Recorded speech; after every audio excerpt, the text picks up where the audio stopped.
Hi everyone, welcome back to my new video. আজ আমরা রাত্রিবেলায় খাবো সাবু মাখা, আর সেটা বানাবো একদম আমার মনের মতন করে। তাই জন্য যা যা সামগ্রী প্রয়োজন সমস্ত কিছুরই জোগাড় যন্ত্র করেছি। চলো তাহলে শুরু করা যাক।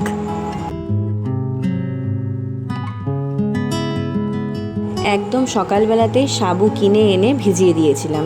এই বড় দানার সাবু তো ভিজতে বেশিক্ষণ সময় লাগেও না, তাই বিকেলের মধ্যেই ফুলে ফেপে একদম দ্বিগুণ হয়ে গিয়েছিল। তারপর থেকে এটা ফ্রিজেই ছিল, কারণ ঠান্ডা ঠান্ডা সাবু মাখার আলাদাই স্বাদ। এখানে মোটামুটি যা যা দিলে সাবু মাখা সুন্দর হয় বলে আমার মনে হয় তার সব কিছুই আমি রেডি করেছি। এখানে ঘরে ক্ষীরও বানিয়ে নিয়েছি দুপুরবেলায়, দুধকে জাল দিয়ে আর একটা সন্দেশ ছিল ফ্রিজে। ক্ষীরটা বানানোর সময় সেটাও এর মধ্যে গুঁড়ো করে দিয়ে দিয়েছি, যার জন্য ক্ষীরের টেক্সচারটা খুব সুন্দর হয়েছে, তাড়াতাড়ি এটা হয়েও গেছে। ভিজানো সাবু, আম, কলা সমস্ত কিছু রেডি করেছি। ঠান্ডা দুধের জায়গায় ক্ষীর ব্যবহার করেছি। সর্বোপরি যেটা ছাড়া আমি সাবু মাখা ভাবতেই পারি না, সেটার ব্যবস্থাও কিন্তু আজকে আমি করেছি, সেটা হচ্ছে নারকোল। তো সব কিছু মোটামুটি এখানে সাজিয়ে গুছিয়ে রেডি। চলো এবার মাখাটা শুরু করি।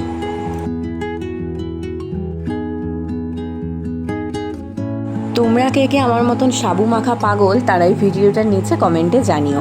এত সুন্দর করে সাবুগুলো ফুলেছে যেন মনে হচ্ছে এক্ষুনি হাত দিলেই টুকুস করে ভেঙে যাবে। সাবুটাকে ভালো করে আমি ধুয়ে জলটা ঝরিয়ে নিয়েছি, আর একটু জল রেখেওছি, একটু জলো না হলে তো ঠিক ভালো লাগে না। এবার কলাগুলোকে ছাড়িয়ে নিচ্ছি। তবে আমার মনে হলো কলাগুলো বড্ড বেশি টাটকা, আজকেই আনা হয়েছে তো, একটু যদি মজে থাকতো তাহলে আরও বেশি ভালো লাগতো। আমগুলো একদম প্রপার পাকা ছিল, তাই সেটা ছাড়াতে কোনো সমস্যা হয়নি, আর সেটা খুব সুন্দরভাবে সাবুর সাথে মিশবেও। এটা হচ্ছে আম্রপালি আম, হিমসাগরের সময় তো শেষ, কি আর করা যাবে। আসলে এটা কাঁঠালি কলা তো একটু পাকতে বেশি সময় লাগে। যদি সিঙ্গাপুরি বা মর্তমান হতো তাহলে এটা বেশি মজতো আর জিনিসটা বেশি ভালো লাগতো। যাই হোক, আম কলা দুটোই দেওয়া হয়ে গেল। এইবারে এটাতে আমি দেব আমার ফেভারিট ইনগ্রিডিয়েন্টস, সেটা হচ্ছে নারকোল কোড়া। সকালেই আমি এটাকে কুড়িয়ে রেখেছি। এখানে প্রায় আমি আধমালা নারকোল নিয়েছি, মাঝারি সাইজের। আর এখানে মিষ্টির জন্য আমি দিচ্ছি জ্যাগেরি পাউডার, কারণ আমার শ্বশুর শাশুড়ি কেউই চিনি খায় না। একজনের চিনি খাওয়া বারণ, আরেকজন নিজেই জীবন থেকে তার চিনিকে আউট করে দিয়েছে, তা সেই জন্য আর চিনিটা মাখলাম না, সবার জন্যই জ্যাগেরি পাউডারই দিলাম। আর আম কলাতে তো এমনিতেও মিষ্টি হবে, সাথে নারকোলটাও মোটামুটি মিষ্টিই ছিল।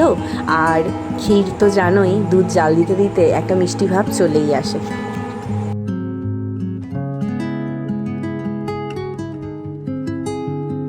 মোটামুটি সব কিছু এতে অ্যাড করা হয়ে গেছে। বা লাস্টলি আমি এখানে ক্ষীরটা দিচ্ছি, কারণ ক্ষীর দিয়ে আর বেশি মাখবো না, জাস্ট একটু মিশিয়ে দেবো। কারণ ক্ষীর দিয়ে যদি বেশি মাখি তাহলে ওই একটা তেল ছেড়ে দেওয়ার মানে মাখন মাখন সেই ব্যাপারটা চলে আসে, সেই জন্য আমি আর বেশি ক্ষীর দিয়ে মাখবো না বলে এটা লাস্টে দিলাম।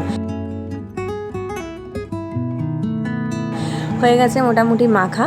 এবার এটাকে আমি সবাইকে সার্ভ করি। বাবা আর কাকু সামনে বসেই আছে, তাদেরকেই আগে দেবো, তারপর আমরা খাবো।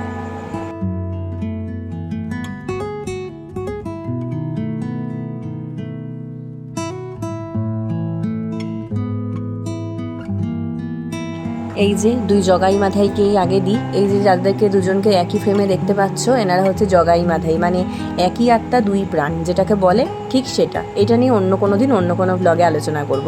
বাবার তো এইসব খুবই পছন্দের খাবার, কারণ তারা দেশের বাড়িতে এইসব খেয়েই বড় হয়েছে।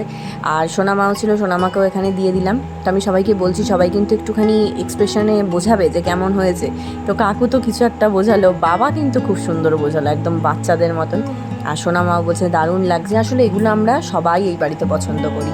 হয়ে গেছে সবার, এবার স্বয়ং রাজাধীরাজকে দিয়ে দিই, তিনি দেখি খেয়ে কি বলেন।